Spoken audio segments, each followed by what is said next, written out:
Before we get into the video, could everyone please subscribe to my Endless Diary Tales channel? Thank you so much. On Anna's wedding day, my beloved leaped from the 18th floor. When I opened his studio, it was filled with portraits of Anna. The strokes were crude and passionate, yet carried his fervent love. Friends said Simon had loved Anna for 10 years. She was once his only light. Then I blinked and saw Simon held back by the school bully in the classroom, silently closing the door. Later, he knocked on my window in the rain, his voice hoarse and desperate. "Adeline, don't you want me anymore?" Simon, a professor of astrophysics, recently discovered a new asteroid. During an interview, he unexpectedly became a hot topic due to his strikingly mesmerizing looks. The focus of discussion shifted from the asteroid to his almost ethereal appearance. When it was revealed that the asteroid was named after his beloved, netizens erupted in excitement, praising this divine love story and scrambling to uncover who it was. Watching the video on my phone, my lips never came down. At the end of the video, the reporter smiled and asked, "Professor Simon, is there anything you'd like to say to your beloved?" Simon hesitated, his dark eyes trembling slightly. "Happy wedding." His tone was calm yet intertwined with a barely perceptible, almost on the brink of collapse, despair. I froze instantly. What wedding happiness? Wendy by my side jokingly nudged me. "Adeline, Simon may look aloof, but who knew he could be so romantic, celebrating an anniversary as a newlywed? Is that so?" Watching Simon's affectionate eyes in the video, my cheeks instantly flushed. I had been with Simon for 10 years. I had transformed him from a despairing, moody teenager to the refined and scholarly professor he was today. 10 years ago, when he transferred to my school and became my desk mate, his fair skin and picturesque features were met with impatience in his eyes towards me. And now he named an asteroid after me, speaking of his beloved with eyes usually cold, now tinged with longing and tenderness. Today is our first wedding anniversary. I touched my abdomen, prepared to tell him the news of my pregnancy as soon as he returned home. However, what I received was the news of Simon's death. He leaped from the 18th floor. Clutched in his hand was a piece of paper. "Death is just a return to the universe. After billions of years, we will reunite amidst the stars and seas." With Wendy's support, I took care of Simon's affairs. He had made a will stating that all his assets should be donated after his death. For some reason, I was surprisingly calm these days. After the funeral, I received a call from the lawyer. "Miss Adeline, Simon owned a villa that isn't part of the donation range. If you have time, you can come and deal with it."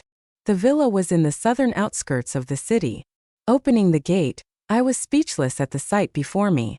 The hall was filled with portraits. While the strokes were crude and radical, rough like sketches done in haste, the people in the portraits appeared vibrant and lifelike due to the intense love depicted. It was Anna, the campus belle of our high school. In 10 years, Simon had never mentioned her name to me. I stumbled a few steps forward, grasping the table for support. The table was neatly arranged with several pieces of amber. Enclosed within were a piece of candy, a dried flower, and a broken diamond nail. The amber, smooth and round, seemed like something often held and cherished. These were things Anna had casually discarded, treasures in Simon's eyes. Meanwhile, the wedding ring I personally picked for him lay in a dried-up pallet nearby. My heart ached in waves, tears streaming uncontrollably down my cheeks. Sitting down, I painfully opened the notebook on the table. It bore witness to Simon's secretive crush over the span of 10 years. On the first day of his transfer, he received a piece of candy and a friendly smile from the former campus belle in the front row. It was as if a ray of sunlight had penetrated his dark heart. For the abused and bullied gloomy teenager, it was their first unadulterated kindness. From then on, he was ensnared. He wanted to lock her up, to possess her, to make her smile only at him. Yet he couldn't bear dragging such a bright soul into the darkness. Not Adeline, but Anna. She was the receiver of his wedding gift. From beginning to end, there were only a few mentions of me married, a bit of regret, but he needed to take responsibility for her. I feared his low blood sugar, the breakfast I had prepared for him, the school bully I chased away, the fire I pulled him out of, the years of my companionship and solace, all not mentioned. All he couldn't forget was Anna's radiant smile from those years gone by. Each word of his felt like torture on my heart. I clenched my fists, taking deep breaths. The scent of pine lingered in the air, reminiscent of his clean and crisp presence. It made me slightly nauseous. Some people are just despicable, not worthy of redemption, not worthy of love. I pressed my palm against my stomach. He didn't deserve me to bear his child. As I was about to get up, a sound suddenly came from the door. Two figures entered, Simon's childhood friend Mike and Anna. Mike's eyes were red, his voice hoarse. This villa was left to you by Simon. You were once his only light. Back then, he was so close to giving up due to depression, only to gather strength by looking at your photo. Anna stood there, bewildered, with a misty layer in her eyes. After he passed the selection, he didn't need to go to class, but he stayed every day just to have more chances to see you. It was then that Mike noticed me behind the bookshelf. He paused, then with a look of disgust creasing his brow, he said, "What are you doing here?" He quickly approached and ruthlessly pushed me aside. "Get out quickly, don't dirty the only clean place Simon has. If it weren't for you clinging on to him, he wouldn't have ended up like this." His shove made me stumble, a subtle pain creeping in my abdomen. I steadied myself, then slapped him back. What's it got to do with me? I've never forced him to love me. To marry me? He missed Anna. It's his own cowardice and cheapness. Anna's nasal voice suddenly spoke up. Did he not receive the love letter I sent him? Mike and I were both stunned. What are you talking about? Before the college entrance exam, I left a love letter on his seat, but I never got a response from him. As she spoke, a bitter smile crossed her face. Then she looked up, eyes tinged with resentment. It was you, right? Did you throw away the love letter out of jealousy? Did you make us miss each other for 10 whole years, leading us to separate paths as ghosts and humans? I had no knowledge of this incident, but Mike believed it. You witch. With gritted teeth, he lunged at me, and my belly hit the edge of the table hard. Intense pain surged through me, fresh blood slowly seeping out. My vision darkened and I collapsed to the ground. When I opened my eyes again, I was holding a book, wearing a school uniform, standing at the door of the utility room. Inside the utility room, young Simon leaned against the wall, stray black hair falling across his forehead, looking at me with a hint of confusion in his eyes. School bully Alan lazily sat opposite him, looking indifferent. Seeing me, a lazy smile played at the corners of Alan's mouth. Worried about him? I was just looking for him to have a chat. The feel of the book in my hand didn't seem like a dream. My limbs turned icy cold in an instant, hatred surging within me. The book dropped with a thud. I closed the door behind me expressionlessly and walked away. But a sudden sound of the door being pushed open came from behind me. Like a gust of wind, Simon ran past me, leaving only a hasty figure behind. Where are you running? I just wanted to ask him why he didn't sign up for the sports meet. Alan muttered while picking up the book I dropped, handing it to me without courtesy. I had a bad feeling and hurried to catch up. At the classroom door, Simon looked into the classroom where Anna was fooling around with her desk mate. The setting sun cast a soft glow on his figure, his gaze tender and disbelieving, as if caught in a dream he couldn't bear to wake from. My heart sank slowly. His behavior and demeanor didn't resemble the brooding teenager from before. Rather, he looked like a refined professor 10 years down the line. Simon had also been reborn. What's wrong with him? Alan puzzled, patting him on the shoulder before squeezing into the classroom beside him. It's almost time for class. Stop blocking the way. I followed my memory to find my seat. It was a self-study session.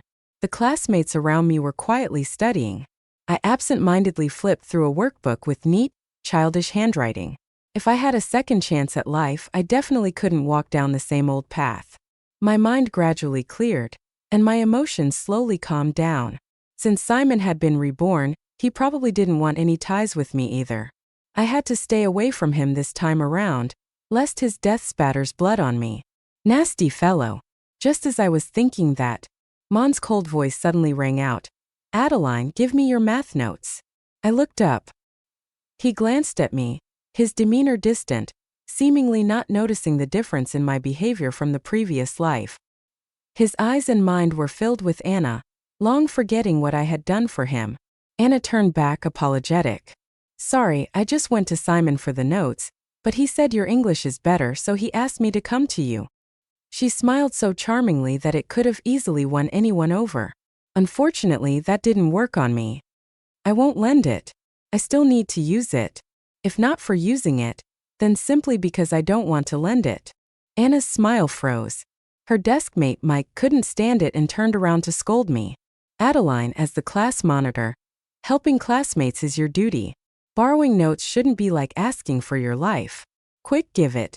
Anna came to you out of respect. Don't be evasive. His voice was loud, and the surrounding students turned their attention to us. Anna looked disappointed, but her gaze towards me held a hint of disdain. On the other hand, Wendy rolled her eyes, swallowed her snack, and started arguing. Stop moralizing here. Adeline's painstakingly organized notes. Why should they be handed to you wolves? What, your grades are poor, so it entitles you to demand things. Seeing the two about to argue, Simon quickly interrupted. Enough. Then he turned to me, his voice softened, sincere and serious. Adeline, Anna is lacking in math. Only when her math improves can she apply to good schools. I stared at him quietly, feeling a little bitter. He didn't continue with his words, but I knew Simon had attended university in that city in his past life, and he hoped to attend the same university as Anna in the same city. In just a short 10 minutes he had already planned out their future. I had never been taken so seriously by him before. In the first month of our marriage, he left to teach in a city far away, only coming home every few months and never calling me first. It wasn't that he couldn't, he just didn't love me. I lowered my gaze, feeling unworthy of the 10 years spent with him while Simon thought I was hesitating. Weren't you always asking me to come over for dinner? He seemed to suddenly remember something, his beautiful eyes full of understanding. You help Anna improve her English grades, and I will come over for dinner at your place every month. He spoke with an air of condescension. How could he act so high and mighty given how irresponsible he had been all this time? I couldn't hold back any longer, and I raised my head to meet his gaze. Am I such a despicable person in your eyes? Why do you always make me bear all the hardships? Simon's expression briefly faltered, about to say something when the homeroom teacher suddenly pushed open the classroom door and walked in. He announced the news about the enrollment for the entrance exam of a prestigious university. Simon had been admitted to this school through this exam in his past life, but I hadn't participated.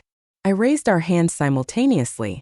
He looked at me with a hint of surprise, not understanding why I had made a different choice from our past lives. Adeline, are you planning to sign up too? Anna asked in confusion. Her voice was gentle, almost mocking my overestimation of my abilities. Self-awareness is crucial. With some effort, you might be able to go to a decent university, but compared to Simon, you still fall short. Participating would just be a waste of time for you. Or maybe you're just trying to attract someone's attention. She glanced at Simon, who was focused on her words, the implication in her tone clear. How could she be so sure I couldn't do it? In my past life, I had not participated in the exam because I didn't want to compete with Simon for a spot. His family was struggling, and if he could secure a spot, he would have more time to work and earn money for university expenses. Little did I know, after being admitted, he would come to school every day just to catch a glimpse of Anna. Thinking of this, I spoke calmly. Why is it your concern? Is this something a student at the bottom of the class like you should consider? Anna's eyes immediately reddened as she watched her crush being bullied. Simon, who had been silent all along, suddenly spoke up. Apologize to Anna right now. She was trying to advise you genuinely, and you should know better. And trying to gain my attention? There's no need to resort to such a ridiculous way. His tone was cold. Playing with your future, Adeline, don't be so naive. I couldn't be bothered to deal with him, so I raised my hand to signal the homeroom teacher, who was watching the scene unfold. Teacher, I want to change my seat. The barking dogs around here are disturbing my studies. Simon's face darkened, and he stared coldly at me. The teacher was a bit puzzled but agreed nonetheless. After class, I moved to the seat next to Alan. He always occupied the last row and slept there without anyone daring to disturb him. It was quiet and I was satisfied. I packed up my things, and as I glanced sideways, I saw Anna leaning back slightly, her long black hair scattered on Simon's desk. The boy looked silently at her, and after a while, his fingertips moved slightly, gently picking up a strand of her long hair with restraint and reverence. I rolled my eyes involuntarily. On our wedding night, he had gone to sleep in the guest room because my hair had fallen on his pillow, and he found it disgusting. Disgusting? Did he really think his moonlight was some kind of pristine saint? Without Simon, I felt surprisingly comfortable that day. After school, the homeroom teacher asked me to help him grade some papers for a while. By the time I got to the residential area, it was almost dark. A few aunties walking their dogs in front were chatting casually. Did you hear? That madman from the third building was taken to a mental hospital by his son. He beat him too severely. I went to see. It's really tragic. The boy looks so well behaved. How could he bear to beat him?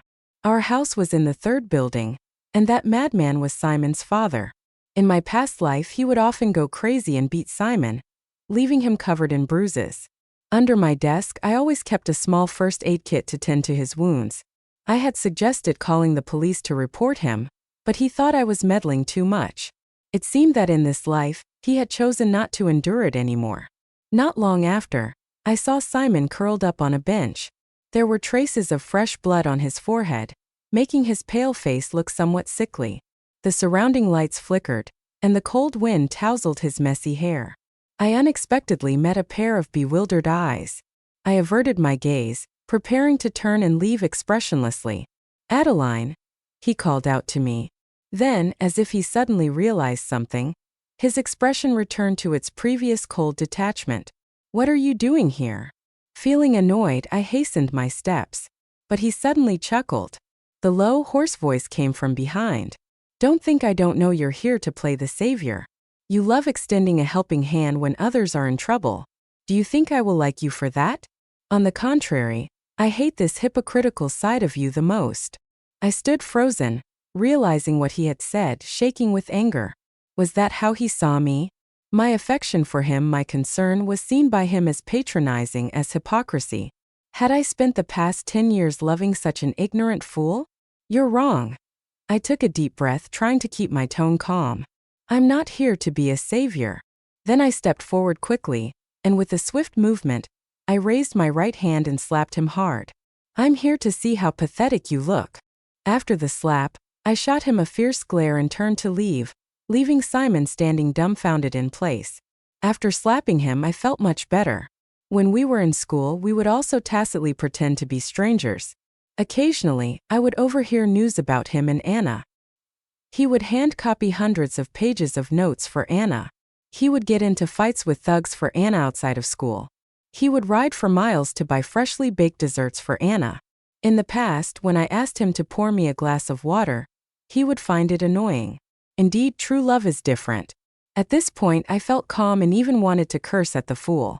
I used to love Simon not just because of his astonishing looks. It was also because I admired his strength. I loved his intelligent and clear-headed, aloof and fragile demeanor. But looking back now, if I had followed his path, I wouldn't have been worse off than him. After leaving Simon, my life gradually got back on track. Wendy, finding Simon's surroundings chaotic, moved to the back row and talked to me about various topics every day. When Alan saw the review materials I prepared for the entrance exam, he suddenly became motivated, didn't feel like sleeping anymore, and joined Wendy and me in studying. By the time of the monthly exam, his score had improved by over 100 points. His parents warmly invited Wendy, Y and me to their house for dinner. During the meal, his mother kindly held my hand, wanting to adopt me as her goddaughter, but Alan interrupted. With his hands in his pockets in a nonchalant manner, he said, "Mom, if you want to adopt someone, there are other ways."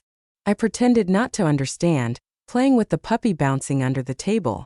The puppy was too cute, and I couldn't resist feeding it a piece of chicken breast. The dog excitedly performed 2 backflips for me. Dogs know how to be grateful, but some people don't. As the exams approached, I began to diligently follow my review plan. Simon gradually faded from my view. The next time I encountered him was at the entrance to the gym equipment room. The physical education teacher asked me to get the basketball for class. As I walked to the equipment room's entrance, I saw the figure standing in front of the door. Simon had his head down, the corners of his eyes red, looking like a forlorn dog. The equipment room's door was slightly ajar, And I could clearly hear the conversation between Anna and her friend. "Anna, how could you dare to eat what he gave you? His dad is a lunatic. Who knows if he has any viruses on him?" Her friend said disdainfully. "Don't say that. Viruses or no viruses." Anna's voice rang out leisurely. "Just some genes. Look at him with that gloomy face all the time. He probably has some of that lunatic's genes, but it's okay, just for fun." Her friend laughed loudly. "But it seems like he's pretty serious. I heard he took 3 jobs to support you. Seriously, but really good at flattering. Just a fool, easy to hook. Before him, be honest, this little mad dog I haven't had enough of yet." Anna sneered. "Not in front of him, though. Pretend to be honest. This little fool still hasn't had enough entertainment from me." Simon's hands holding the cake trembled slightly. I could imagine how uncomfortable it must have been to see the moonlight fall from Grace. Hearing Anna's words made things clearer for me too. With her personality, she probably never wrote a love letter to Simon in her past life. She said those things just to smear me and provoke Mike. In this life, I didn't want to be involved in their melodramatic love triangle drama, so I turned to leave. But Simon grabbed my wrist firmly. "Let go." I couldn't break free. He dragged me outside. Like a madman, he pressed me in a corner. His once cold eyes were now filled with hatred. "Did you spread the news about my dad, Adeline? Are you satisfied now? Is this how much you like me? Liking me enough to ruin my relationship with her?" I kicked him in anger. After 10 years of being together, even without love, there should be basic trust. Luckily, I had long given up hope on him. I looked at him coldly. "Simon, have you developed paranoia? Didn't you tell me about your dad on the first day you transferred here? Like you, how thick is your face? Anna was right about you being a fool." Surprisingly, Simon didn't retort. It seemed like some belief was crumbling within him. His strength was ebbing away. He slowly slumped against the wall, finally sitting on the ground. I watched his expression of despair intently. I wanted to capture it, take out the photo when I'm feeling down and laugh. Suddenly, the person in front of me chuckled, and as he laughed, tears filled his eyes. Am I going crazy? I heard him muttering almost inaudibly. It was my fault. I shouldn't have. In that moment I understood. During this time, he might have noticed Anna's unusual behavior. But in the 10 years of the past life, he had poured too much intense emotion into that illusory bubble.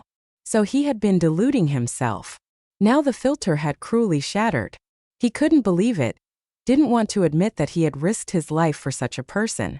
So he shifted the blame to an innocent person like me. I looked at Simon, his eyes red, and sneered. Regardless of past or present, he was still the coward. I didn't want to see him regret or go mad anymore. So without hesitation, I turned and walked away, leaving him to cry and laugh in the background. I wasn't as foolish as Simon. In this new life, I wouldn't waste time on unworthy people driving myself mad. I had long persuaded my parents to invest in future emerging industries. I also significantly improved Wendy's grades. Not getting into the ideal school was a big regret for Wendy in her past life. This time she got her wish. Everything was moving in a positive direction. After that day, I heard that Simon and Anna had a big argument, but that had nothing to do with me. The only thing that concerned me was that he no longer revolved around Anna, but instead buried himself in his studies. After all, he had taken this exam in his previous life and remembered some of the questions. I had to put in more effort than him to surpass him. Wendy and Ellen both noticed my unusual behavior, but the two of them silently chose not to disturb me. On the day of the exam, I walked out of the examination room. The sunlight was spread evenly on the road like a cat basking in the sun in the afternoon, quiet and beautiful. The answering process went smoothly, and I could finally breathe a sigh of relief. Alan was holding 3 cups of juice, waiting for me at the door with Wendy. He waved to me, his messy hair being tousled by the breeze, giving off a natural and youthful vibe. I quickened my pace to meet them. He handed me the milk tea, his handsome features focused and gentle. "Let's go. I'll treat you guys to dinner." After dinner, I spent the whole afternoon playing at the amusement park with them. It had been a long time since I had felt this happy. Since my rebirth, my spirit had been tense. Today, I finally felt the long-lost relaxation, as if all my troubles had disappeared. A strange feeling seeped into my blood through my pores, awakening my lifeless cells. It was as if I had come alive again. In the following days, I ended up becoming the most relaxed one. Every day, I was sent to buy meals for Wendy and Alan.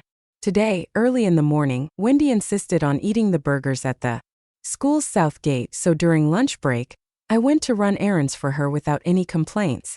As I walked out of the school gate, I brushed past a familiar blonde-haired person, hearing him say, "Don't worry, babe, that guy who bullied you has been taken care of by us." He led 3 or 5 lackeys and casually got into a van. It suddenly dawned on me. This blonde-haired person was Anna's thug ex-boyfriend, the one who used to pick Anna up at the school gate.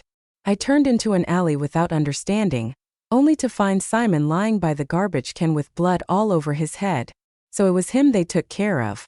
But I started to doubt. Did I really suppress him?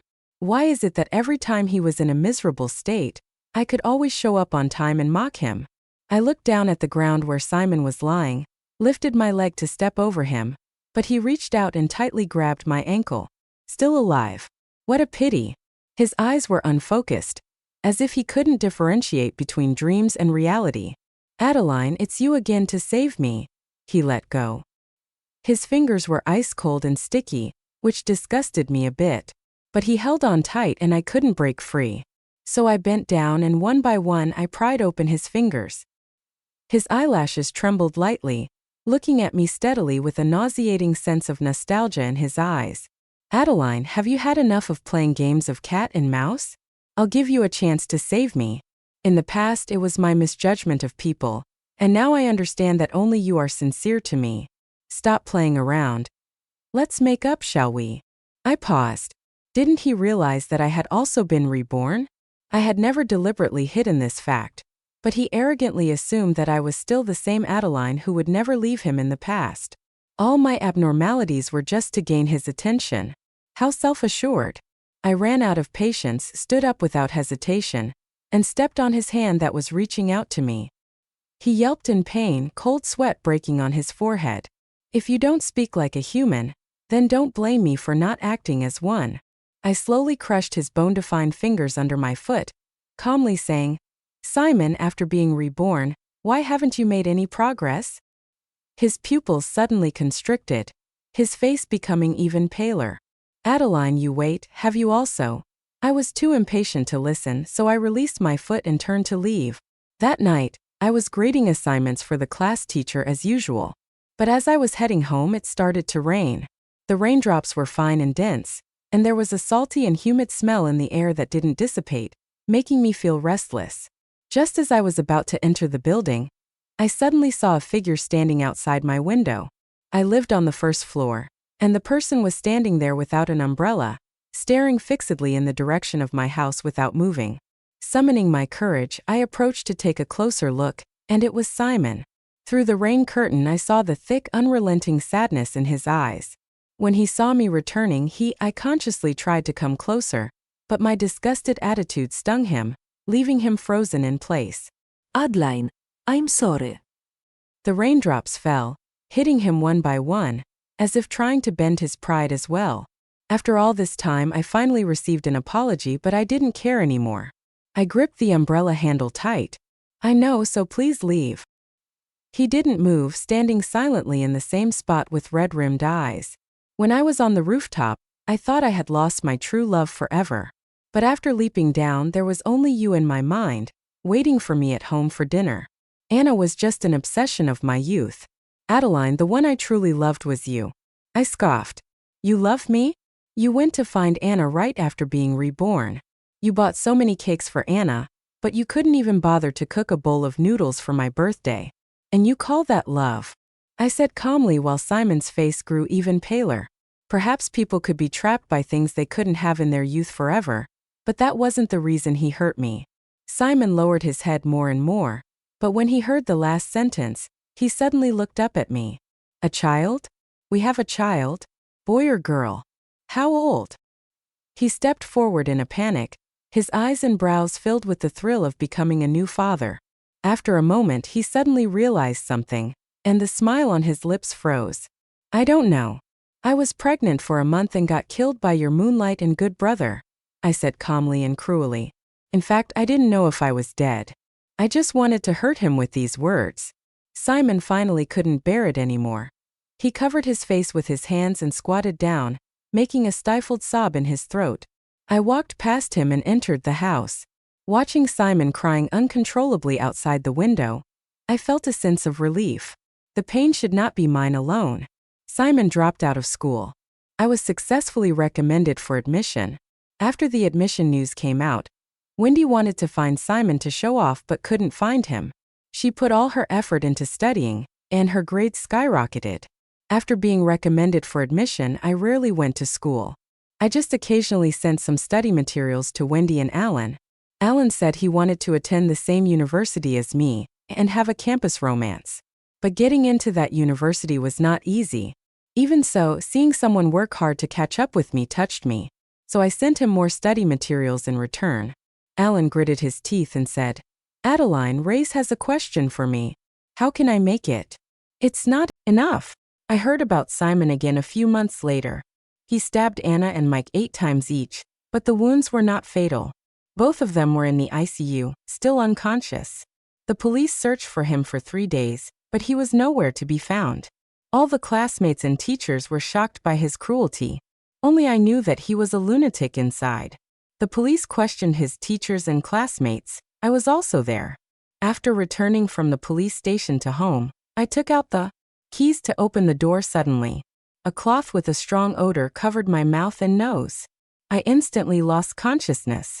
When I woke up, I found myself tied to a chair on the rooftop of an abandoned building. Simon, dressed in a suit, stood at the edge of the building with his back to me, lost in thought. The cold wind blew, lifting up the dried leaves and gravel on the ground. Despair surged in my heart. Sensing movement behind me, Simon turned around and calmly lit the candles on the table. It was then that I noticed the table was full of my favorite dishes. Simon sat next to me, his delicate face half bathed in the candlelight, half shrouded in darkness. "What do you want?" I coldly locked eyes with him. A gentle smile tugged at his lips, his calm gaze hiding a hint of imperceptible madness. "Adeline, have you forgotten? I still owe you an anniversary," he said with a warm smile. I looked at him steadily. "Let me go home. You won't be able to hide with me for long." It was as if he didn't hear my words, busily ladling me a bowl of soup. "This is our first anniversary. I made your favorite pork rib soup. Try it." I couldn't bear to listen anymore and impatiently interrupted. "Simon, have you lost your memory? Do you need me to help you remember?" His hand froze in midair. "On our first anniversary, you used a camera to make a heartfelt confession to Anna. In the hope of reuniting with her in the vast ocean of stars, you jumped from the 18th floor, abandoning your wife and child. Do you remember now?" My tone was full of mockery, and Simon's eyes turned red instantly. He reached out and hugged me, resting his cheek against my neck, coaxing me in a semi-spoiled manner. "Let's have a good day today. No mention of these things, okay?" After so many years of being together, he knew how to calm me down. In the past, whenever he acted spoiled towards me, I would soften and submit to him. But now, I just felt disgusted. I kicked the table. The red wine bottle toppled and spilled onto the table, staining him with dark red liquid. He ignored it, showing no signs of anger. He just reached out and touched my cheek lightly, his gaze deep and intense as if wanting to etch this scene into his heart forever. "We don't have much time left, Adeline," he said with a faint smile. His dark eyes were as calm as the night. "What time?" I felt uneasy and instinctively moved away from him. "Don't be afraid. I won't hurt you again," he said bitterly, noticing my actions. I didn't believe him at all. Suddenly, the sound of a police siren could be heard in the distance, and I breathed a sigh of relief instantly. During the police questioning, I voluntarily asked to have a tracker installed on me. I went home alone to lure out Simon. He bent down, lightly kissed my forehead as if bidding a final farewell. I heard him whispering with a sigh, "Adeline, how did we end up like this?" If he hadn't been so obsessed with Anna, if he had taken responsibility from the beginning, maybe we would have been a happy family of 3 now. Sadly, there are no ifs. Fortunately, there are no ifs. A dazzling white light suddenly shone on the rooftop, and I squinted my eyes. The next moment, Simon had several red dots concentrated on him. He stood up, looking at me reluctantly, taking step after step backwards. I looked up, meeting his gaze. There was no surprise in his eyes, just a sense of relief. In that moment, chills ran down my spine. I suddenly realized he knew it was my trap, and he didn't intend to escape at all. When he reached the edge of the building, Simon stopped. He flashed me a reassuring smile, calm yet desperate. "Adeline, I will atone for you on my own terms." I looked at him firmly. "Simon, stop right there. Why does he get the easy way out? I don't want to let him off the hook like this. He hurt me, he hurt others. He should spend the rest of his life repenting in prison." "Adeline, I love you." The cool breeze from the rooftop wafted his last words towards me and tousled his hair as he leaned back. In that moment, I felt like I was back in that summer afternoon. The air was hot and humid, the walls of the classroom were peeling, and the boy leaned lazily under the creaking fan, looking at me with a slight blush on his ears, his voice clear and melodious. "Adeline, do you like me?" After the college entrance examination, we all went our separate ways. Wendy did well and went to a nearby university. We occasionally meet up during long holidays. Alan missed the score requirement for that university by a few points. Although he could have gone to a decent university, he chose to repeat the exam. Mike and Anna were too severely injured to have become vegetative, not knowing when they would wake up, and naturally did not take the college entrance exam. University life was busy but fulfilling. I tried many new things I hadn't experienced in my past life. Although not exceptional compared to my past life, I was happy nonetheless. After all, happiness is the most rare and magical ability. Despite the hardships and pain of my past life, it didn't stop me from falling in love with this world again. The second year of the school season, as a department head, I went to welcome the new students. A few bold freshmen came up to ask for my contact information, and I smiled and politely declined each one. Then a familiar voice rang out. "You guys are doing it all wrong, watch and learn." I looked up to see a boy lazily pushing luggage under the sunlight, his eyes fixed on mine from a distance. "Senior, want a date? My dog can do backflips, you know." Epilogue. The first day with Alan. It was a rather ordinary weekend. There were no flowers, movies, or dinners.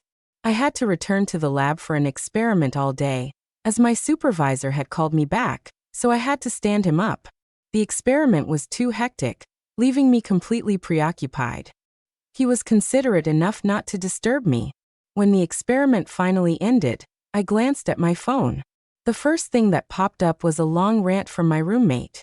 I couldn't help but laugh out loud. I opened the chat with Alan, and a message popped up. "Just in time. Is the experiment done? Why aren't you talking to me? Don't you miss me? I miss you so much." Then he quickly retracted the message. "Sorry. Do you miss me?" Walking out of the lab building, I replied to him. "I miss you, but I can't resist." I heard a voice and suddenly looked up. Alan was standing at the entrance of the lab building with a smile playing on his lips, and his usual look of carefree laziness in his eyes. I walked briskly towards him. He casually unwound his scarf and draped it around my neck, then pulled out a cup of warm ginger tea from his pocket and handed it to me. "You didn't come to find me. Did you forget about me?" he accused in a teasing tone. I smiled and took his hand. "How could I forget you? I was thinking about you. Didn't you hear me?" His lips curled up. "I heard." I nodded in agreement, complimenting. "Indeed, a dog's hearing is better than a person's." Hearing my words, he didn't get mad but instead placed my cold hand into his pocket. There were few people walking on the campus at night. The two of us strolled leisurely along the path in the moonlight. After a while, his voice floated gently to my ears. "Dogs also miss their owners. I miss you so much. 5 years with Alan." He proposed to me. The gentle waves sparkled with soft foam, resembling a softly colored painting. Under the light caress of the breeze, he gazed at me with focus and calm, though his hands were trembling slightly. "Adeline, today is our 5th anniversary. When I woke up this morning and saw your profile in my arms, I thought I couldn't love you more than at that moment. But now my love for you has grown a bit more. You are smart, independent, brave, and sincere. Your soul shines brightly like a rainbow. Although the better things are worth waiting for, the thought of being with you forever makes me not want to wait any longer. With that, he raised his hand to remove the watch he had given me on the day we confirmed our relationship 5 years ago. With a slight twist, a ring popped out. "Adeline, will you marry me?" I was stunned. He had actually hidden the ring on me 5 years ago. He thought I was hesitating. Nervously, he quickly said, "I'll take care of the housework after we get married, and I'll deal with it if you don't want children." I pounced on him and hugged him tightly, saying, "Deal. Don't you dare go back on it." He stiffened. The next moment, he hugged me back tightly. I felt warm liquid sliding down into my neck. It was sweet.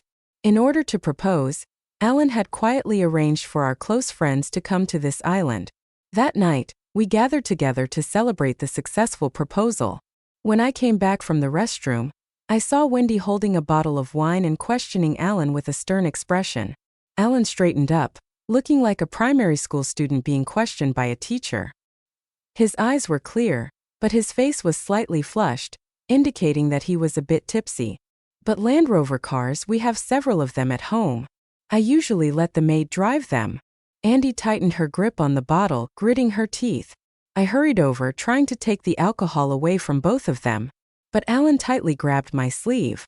"Adeline, try this grilled octopus. It's especially fresh." My eyes shifted towards the octopus and then to the mushrooms in the pot. I quietly called a cab to take us to the hospital.